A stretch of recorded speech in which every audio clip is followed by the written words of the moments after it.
নমস্কার। আজকে কুম্ভ রাশিকে নিয়ে বিশেষ আলোচনা করব বুধের রাশি পরিবর্তন নিয়ে। বুধ বক্রী অবস্থায় 24শে নভেম্বর 2025 রাশি পরিবর্তন করে একদম ভাগ্যের ঘরে অবস্থান করবে, সেটা হচ্ছে তুলা রাশি। এই মুহূর্তে তুলা রাশিতে শুক্র কিন্তু নিজের রাশিতে অবস্থান করছে এবং দেবগুরু বৃহস্পতির নক্ষত্র বিশাখাতে অবস্থান করছে।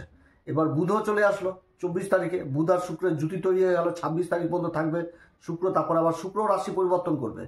কুম্ভ রাশির ক্ষেত্রে কিন্তু বুধ হচ্ছে কারক গ্রহ, বুধ হচ্ছে পঞ্চমপতি, সেরকম কিন্তু অষ্টমপতিও বুধ অবস্থান করছে এবার ভাগ্যের ঘরে।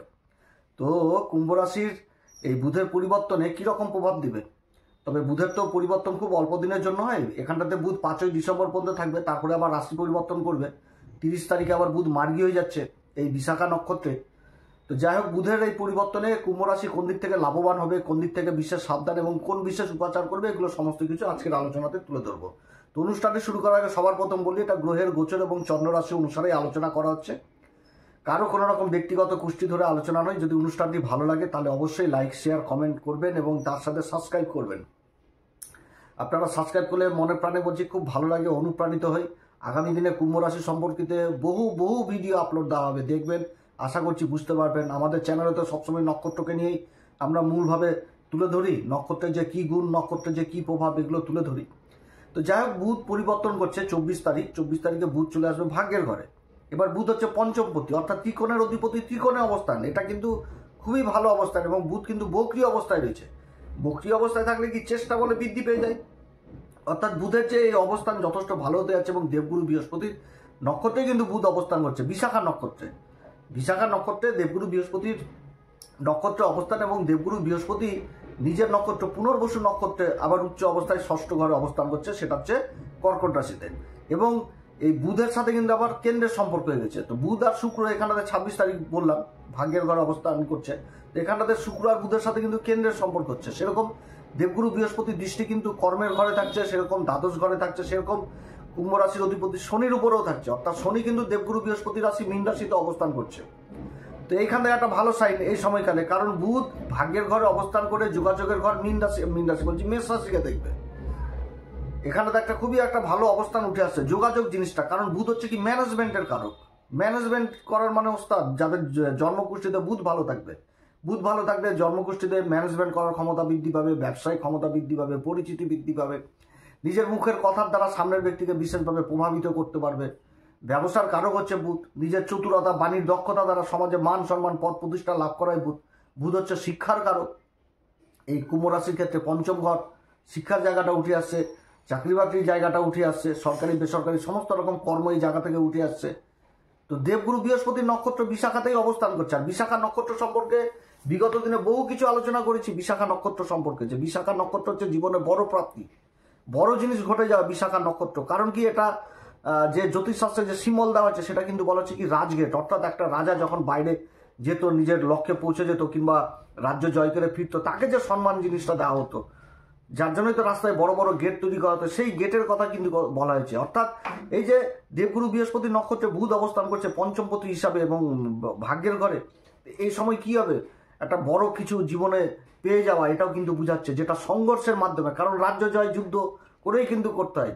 অর্থাৎ বিগত দিনে যে সংঘর্ষটা করছিল সেই সংঘর্ষের এখন একটা সুফল পেয়ে যাওয়া, যথেষ্ট ভালো অবস্থান হচ্ছে। 26 তারিখে ভাগ্যের ঘরের অধিপতি শুক্র আবার রাশি পরিবর্তন করে কর্মের ঘরে যাবে। কর্মের ঘরের অধিপতির সাথে জুতি থাকবে, সাথে সূর্যদেব থাকবে, সপ্তমপতি সূর্য। এবং এই যোগের উপরে কিন্তু দেবগুরু বৃহস্পতির আবার দৃষ্টি থাকছে। আবার দেবগুরু বৃহস্পতি 5ই ডিসেম্বর রাশি পরিবর্তন করে চলে আসবে একদম ত্রিকোণে। অবস্থানগুলো যথেষ্ট ভালো হতে যাচ্ছে। 7.5 যে একটা দৃশ্য, বাজে প্রভাব, একটা কালো ছায়া বিগত দিনের যেগুলো দেখেছিল, সেইগুলো কিন্তু আগামী দিনগুলোতে যথেষ্ট একটা ভালো দিকে যাচ্ছে, ভালো মোড় নিতে যাচ্ছে। কারণ এরপরে 28 তারিখে শনিও কিন্তু মার্গী হয়ে যাচ্ছে নিজের দেবগুরু বৃহস্পতির নক্ষত্র পূর্বা ভাদ্রপদে শনিদেব কিন্তু মার্গী হয়ে যাচ্ছে ধনসম্পত্তির ঘরে মীন রাশিতে মার্গী হয়ে যাচ্ছে। এবার দেবগুরু বৃহস্পতি যখন রাশি পরিবর্তন করবে তখন কিন্তু দেবগুরু বৃহস্পতির আবার রাশির উপর দৃষ্টি থাকবে, এখন রাশির অধিপতির উপর দৃষ্টি থাকছে। আবার বুধ কিন্তু ভাগ্যের ঘরে অবস্থান করছে, তার দৃষ্টি কিন্তু যোগাযোগের ঘরে থাকছে, সামাজিক পরিচিতির ঘরে থাকছে, সরকারি কাগজপত্র ডকুমেন্টেন্সির ঘরে থাকছে। এই জিনিসগুলো বুঝাচ্ছে। এবং ব্যবসা, বুধ মানে তো ব্যবসা, তাহলে এই যে তৃতীয় ঘরের কথা বলছি, তৃতীয় ঘরটা তো ব্যবসার ঘর, আসবাবপত্রের ঘর, যে কোনো আসবাবপত্র এই তৃতীয় ঘর থেকে বিচার করা হয়। বিভিন্ন রকম কাগজপত্র লেনদেন সমস্ত কিছু তৃতীয় ঘরে বিচার করা হয়। সমাজে যে উঠা বসা, লোক পরিচিতি, সেগুলো কিন্তু এই তৃতীয় ঘর থেকে বিচার করা হয়। আর তৃতীয় ঘরে বকরি বুধের দৃষ্টি থাকছে, সেটা হচ্ছে মেষ রাশি। আর কর্মের ঘরের অধিপতি ওদিকে মঙ্গল কর্মের ঘরে অবস্থান করছে, সূর্যের সাথে জুটি তৈরি করেছে। তো কর্মের ঘরের অধিপতি কর্মের ঘরে অবস্থান করছে, 26 তারিখে আবার শুক্রও ঢুকে যাবে। হ্যাঁ, সূর্য এখানে তো অবস্থান করছে, সূর্য অনুরাধা নক্ষত্রে থাকছে, জ্যেষ্ঠা নক্ষত্রে মঙ্গল থাকছে, কিন্তু গুরুর দৃষ্টি পাচ্ছে, তো গুরুর দৃষ্টিটা পাচ্ছে। অর্থাৎ দৃষ্টি মানে এই যে যোগগুলো তৈরি হচ্ছে, যথেষ্ট ভালো যোগ তৈরি হচ্ছে। এবং রাহু কিন্তু থাকছে শতবিশা নক্ষত্রে। হ্যাঁ, কিছুটা ক্ষেত্রে ডিস্টার্ব হবে, কিছুটা ক্ষেত্রে হবে, কিন্তু মাথা ঠান্ডা করে সেই জিনিসগুলোকে তো করতে হবে। এখন বুধ ভাগ্যের ঘরে অবস্থান করে যোগাযোগ দিবে। তো যোগাযোগের জায়গাটা যদি ভালো হয়, সেই যোগাযোগটা যদি নিজের দোষে, নিজের কথাবার্তা, নিজের ভুল ডিসিশনের জন্য সেটাকে যদি আমি খারাপ করি, তার জন্য তো মানে নিজেকেই ঠিক করতে হবে, নিজেকে সংশোধন করতে হবে। অপরচুনিটি বহু রকমভাবে আসছে এই সময়কালে এই কুম্ভ রাশির। বিদেশ সংক্রান্ত কাজগুলো যথেষ্ট ভালো হবে, শুধু মেপে মেপে চলতে হবে। কারণ এর আগের ভিডিওতে আমি বলেছিলাম যে সূর্য অনুরাধা নক্ষত্রে থাকবে, বন্ধু বান্ধবদের সাথে একটা বিচ্ছেদের সম্পর্ক বা সন্তানের সাথে একটা বিচ্ছেদের সম্পর্ক, একটা ডিস্টেন্স তৈরি হয়ে যাওয়া, এগুলো কিন্তু বুঝাচ্ছে। আবার মঙ্গল থাকছে জ্যেষ্ঠা নক্ষত্রে, এখানটাতে সংঘর্ষ যেরকম থাকবে, চ্যালেঞ্জ যেরকম থাকবে, সেরকম এগিয়ে যাওয়ার প্রবৃত্তি থাকবে। আর বুধ কিন্তু চলে আসলো ভাগ্যের ঘরে, পঞ্চমপতি হয়ে বুধ চলে আসলো ভাগ্যের ঘরে, দেবগুরু বৃহস্পতি বিশাখা নক্ষত্র। এখানটাতেও সংগ্রাম জিনিসটা থাকছে, এখানটাতে সংগ্রাম মানে কর্মক্ষেত্রে মঙ্গলের যে সংগ্রাম আর সূর্যের যে অবস্থান, তাতে যে সংগ্রামটা করবে সেখানটাতে কিন্তু সাকসেস হওয়ার প্রবণতাটা উঠে আসছে এই সময়কালে এই কুম্ভ রাশির। যে কোনো দিক থেকে একটা সাকসেস জিনিস পাবে এই কুম্ভ রাশি। তবে সবার ক্ষেত্রে যে সমান হবে সেটাও না, অনেক দাদা দিদি ভাই বোনদের জন্মকুষ্ঠিতে আবার গ্রহের অবস্থান খারাপ রয়েছে, তো সেগুলো বিবেচনার বিষয় রয়েছে।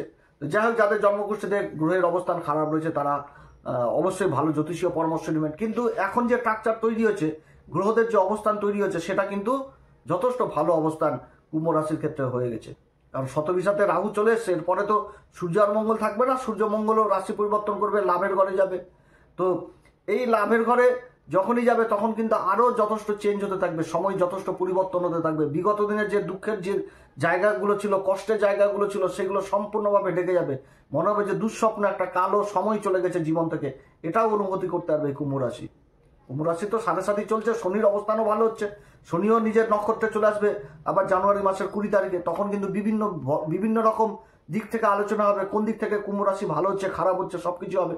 কিন্তু বর্তমান সময়ে যে পরিবর্তনটা হচ্ছে, বুধের পরিবর্তন, এই বকরি অবস্থায় ভাগ্যের ঘরে আসছে, এখানটাতে কিন্তু অনেক দিক থেকে উন্নতির জায়গা থাকছে কুম্ভ রাশি। এই সময়কালে বিদেশ সংক্রান্ত কাজগুলো হবে, শিক্ষার ব্যাপারগুলো হবে।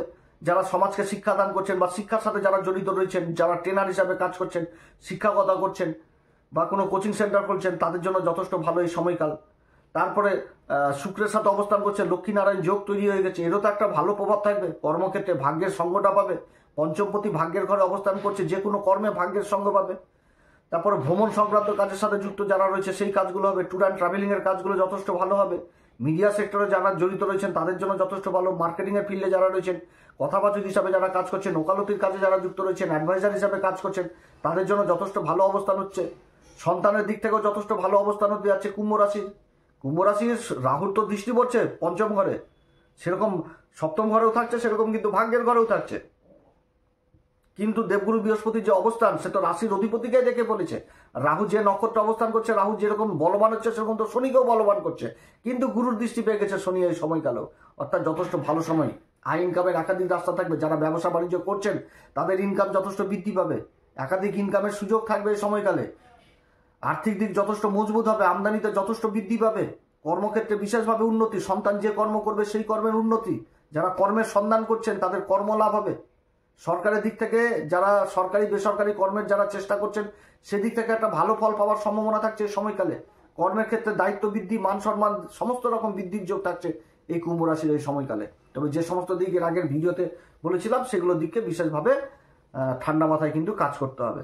এছাড়া যথেষ্ট ভালো অবস্থান, গ্রহদের অবস্থান, গ্রহ সাপোর্ট করছে এই সময়কালে যথেষ্ট এই কুম্ভ রাশিকে। তো যাই হোক, এই সময়কালে অবশ্যই হনুমান চল্লিশা, বজরংবান, শ্রীরাম সীতা প্রণাম মন্ত্র সহকারে পাঠ করবেন।